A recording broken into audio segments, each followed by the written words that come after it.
A few moments later.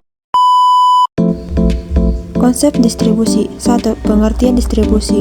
Distribusi adalah kegiatan yang dilakukan oleh orang atau lembaga untuk menyampaikan barang atau jasa dari produsen ke tangan konsumen yang membutuhkan.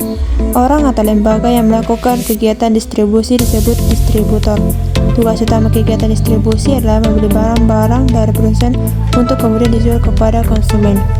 Dalam arti luas, kegiatan distribusi mencakup kegiatan berikut: A. Pembelian, B. Pemilahan dan pengelompokan barang, C. Pembungkusan dan pengepakan, D. Penggudangan, E. Pengangkatan dan pengangkutan. 2. Pihak-pihak dalam distribusi. Pihak distribusi disebut badan atau lembaga perantara. Berikut adalah orang atau badan yang terlibat dalam kegiatan distribusi. A. Agen.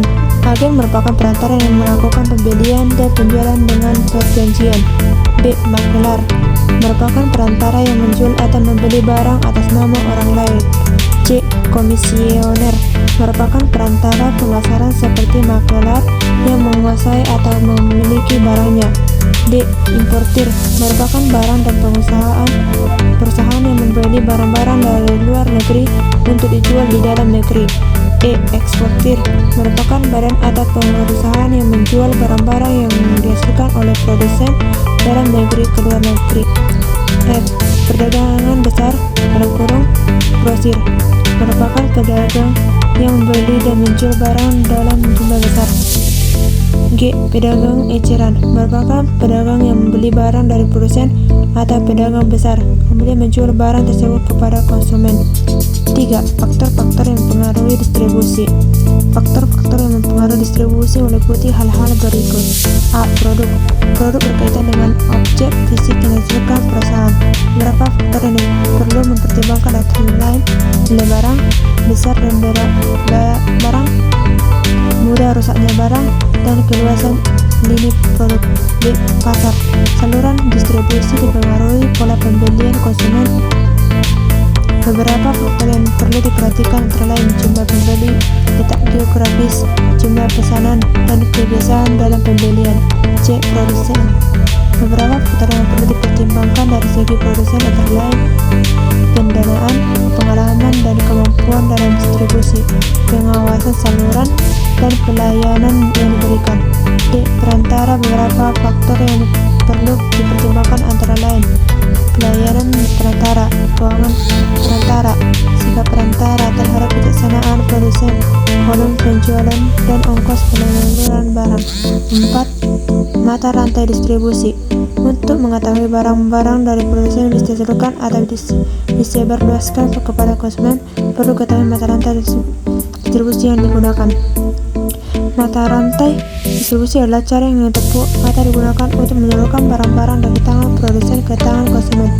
Mata rantai distribusi kita bedakan atas sangat panjang, agak panjang, pendek, dan sangat pendek atau langsung. 1. Mata rantai sangat panjang. Pada mata rantai ini, perusahaan atau produsen menyampaikan barangnya kepada konsumen akhir melalui banyak sekali distributor atau penyalur. 2. Mata rantai panjang.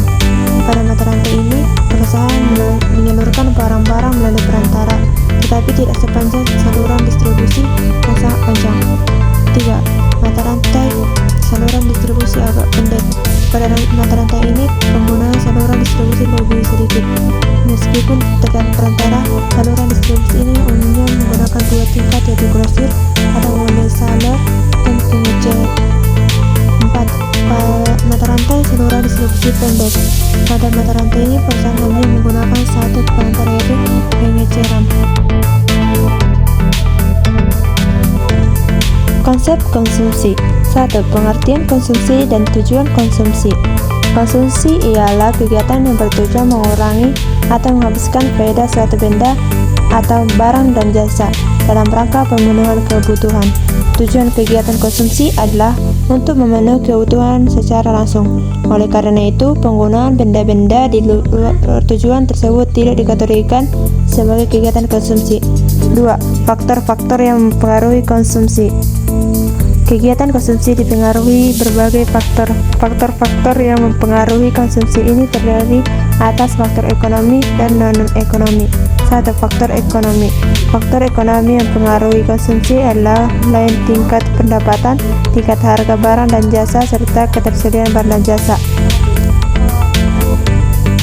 A. Tingkat pendapatan. Pada umumnya, semakin tinggi pendapatan seorang, semakin banyak jumlah dan jenis barang yang dikonsumsi. B. Tingkat harga barang dan jasa.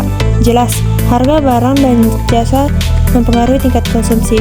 Semakin tinggi harga barang dan jasa, semakin sedikit jumlah barang dan jasa yang dikonsumsi.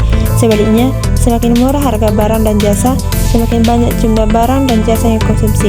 C. Ketersediaan barang dan jasa. Ketersediaan barang juga mempengaruhi konsumsi. Walau uang tersedia, tetapi apabila barangnya tidak tersedia, kita tidak bisa mengonsumsi barang tersebut. 2. Faktor non-ekonomi. Selain faktor ekonomi, kegiatan konsumsi juga dipengaruhi oleh faktor-faktor non-ekonomi. Faktor non-ekonomi itu antara lain jumlah tanggungan keluarga, tingkat pendidikan, tempat tinggal, serta lingkungan sosial, budaya, dan agama dan adat istiadat. A. Jumlah tanggungan keluarga. Semakin banyak jumlah keluarga atau tanggungan keluarga, makin semakin banyak juga jumlah dan jenis konsumsi keluarga yang bersangkutan. B. Tingkat pendidikan. Semakin tinggi tingkat pendidikan seseorang, semakin beragam kebutuhan orang tersebut. C. Tempat tinggal. Lingkungan tempat tinggal juga mempengaruhi konsumsi seseorang. D. Lingkungan sosial, budaya, agama, dan adat istiadat. Lingkungan sosial, budaya, agama, dan adat istiadat juga mempengaruhi konsumsi seseorang. Contoh nyata dalam hal ini dapat dilihat dari segi makanan. Umumnya orang dari suku Jawa juga makan yang manis, sedang orang dari suku Minang suka makanan pedas. Sementara orang beragama Hindu tidak boleh makan sapi, namun orang yang beragama Islam boleh makan sapi. 3. Teori perilaku konsumen. Teori perilaku konsumen ini terakomodasi dalam pendekatan kardinal dan pendekatan ordinal.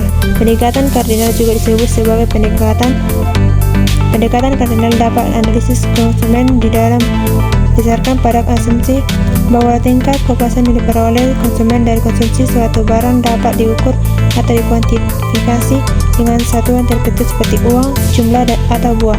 Semakin besar jumlah barang yang dikonsumsi, maka semakin besar pula tingkat kepuasan konsumen. Hermann Hertie-Gorsen telah membuat penelitian mengenai nilai guna total dan nilai guna marginal. Hasil penelitiannya ini tergantung dalam hukum Gorsen dan hukum Gorsen 2. Terima kasih sudah menonton dan sampai jumpa. Bisa